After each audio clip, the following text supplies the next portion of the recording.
What's up, ladies and gents? Welcome back to the channel. My name is Francisco, and today I want to talk to you about microphones. Listen, you might be an up and coming creator, you might even be an established creator already, and inevitably, no matter which one you are, you're going to come to a point where you're going to want to upgrade your microphone. You want to get the absolute best mic quality that you can into your content. And chances are you're going to come across two incredibly popular microphone choices. You're going to see your favorite creator using one of these mics, and you're going to want to go out there and get it for yourself. I don't want to show you these microphones just yet. And as a matter of fact, I've been using them both right now in this segment of the video so far because I want you to hear them first. I don't want you to see them first. I want you to hear them first.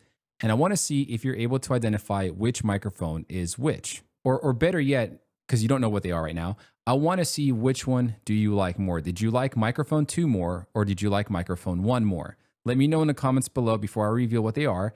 And I want to know exactly which one did you like the sound better for. Did that make any sense? I don't know. I'm jacked up on coffee. You know the drill. Anyways, without further ado, the two microphones that I'm talking about today are the Electro RE20 and the Shure SM7B. Both of these microphones are massively popular dynamic XLR microphones out there in the content creation world. There's a really good chance that your favorite content creator, your favorite podcaster, your favorite streamer, your favorite YouTuber, me, right, uses an SM7B. There's also a really good chance that your favorite content creator, your favorite Twitch streamer, your favorite YouTuber, your favorite podcaster uses an Electro RE20. The crazy thing about these two microphones is that they are very close in price, but they are very, very different in performance. And when I first discovered and first heard of the SM7B, it was actually the Kind of Funny Games Daily podcast. I started listening to that podcast several years ago for the first time, and I noticed immediately how great their audio, their commentary quality sounded. And I even tweeted, I think it was at Andrea Renee, like, oh my God, y'all's audio is so silky smooth. What microphone are you using? She's like, oh, we use the Shure SM7B. I'm like, oh my God, never heard of that before. Let me look into it. I look into the microphone. It's a $400 microphone. Back then, I'm like barely starting my career job.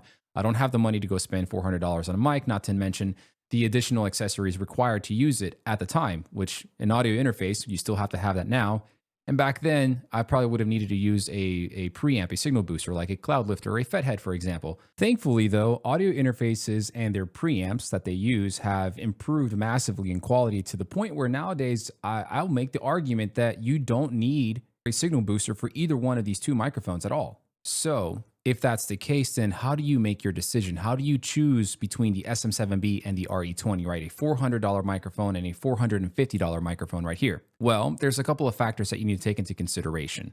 So first things first, again, you want to make sure that you have an adequately powerful enough audio interface with great preamps to provide the cleanest gain possible to both of these microphones. The next obvious thing is going to be price. Is the $50 difference really that big of a difference for you? Does it matter to you if you spend an extra 50 for the RE20, or does it matter to you that you save an extra 50 bucks and get the SM7B? Because right now, I'll tell you right off the bat, in my experience with both of these microphones, they both sound absolutely incredible with some important differences. The SM7B is going to give you that rich, low-end, warm, beautiful, silky, buttery smooth tone that we all know. The tricky thing with the SM7B, however, though, is that it doesn't have a whole lot of clarity on the high end, in my opinion. Now, you can equalize it to do that, but we're talking about just right out of the box, plugged in, ready to go. It doesn't have a whole lot of clarity on the high end. And that's where the RE20 kind of differs from the SM7B in one way. There's another major way, but the first way that it differs is that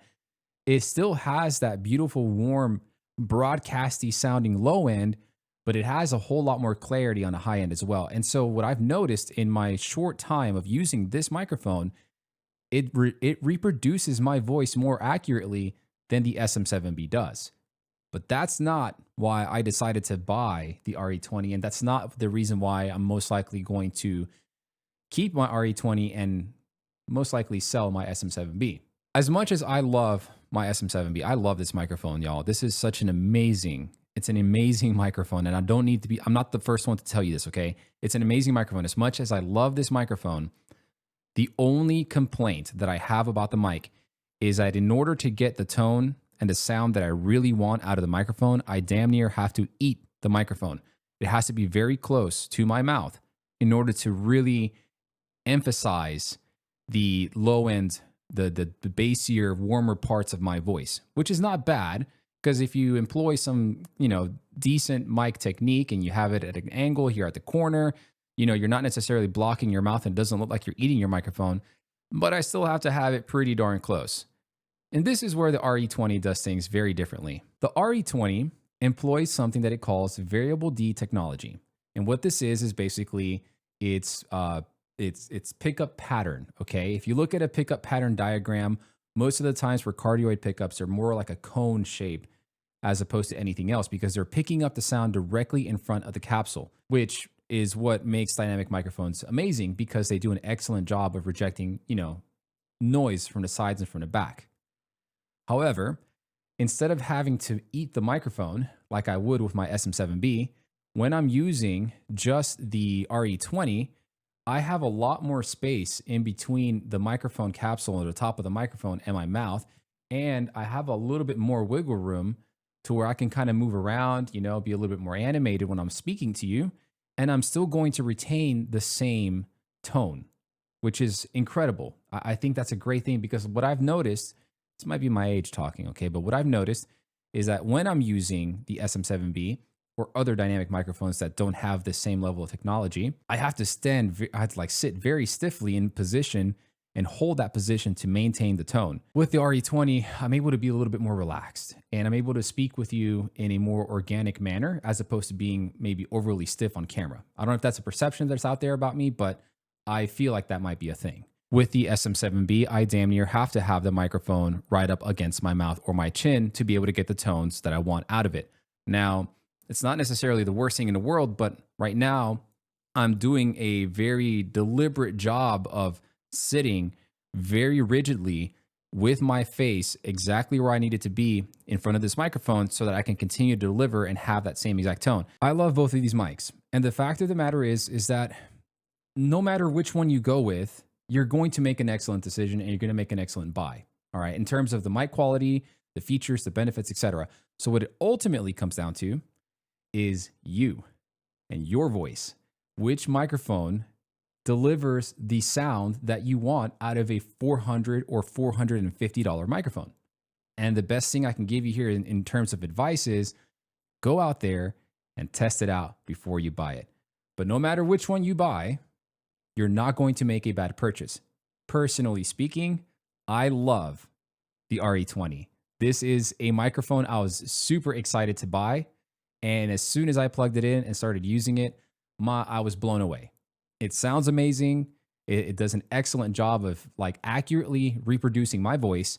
And I'm able to just be a little bit more relaxed with it. I don't have to necessarily sit here and damn near eat the microphone. I can be a little bit more relaxed. I can be a little bit more animated, right? And who doesn't want that? I like that. If you ask me, between the SM7B or the RE20, I think the RE20 for an additional $50 is the way to go. The decision is ultimately up to you. And I'm here to tell you and reassure you that as long as you know what you're getting into, as long as you understand the environment that you're recording in, as long as you understand, that you might need to do a little bit of EQ work on either microphone, and you know how to do that, and you have the appropriate equipment to power both of these mics, you're not going to make a bad purchasing decision.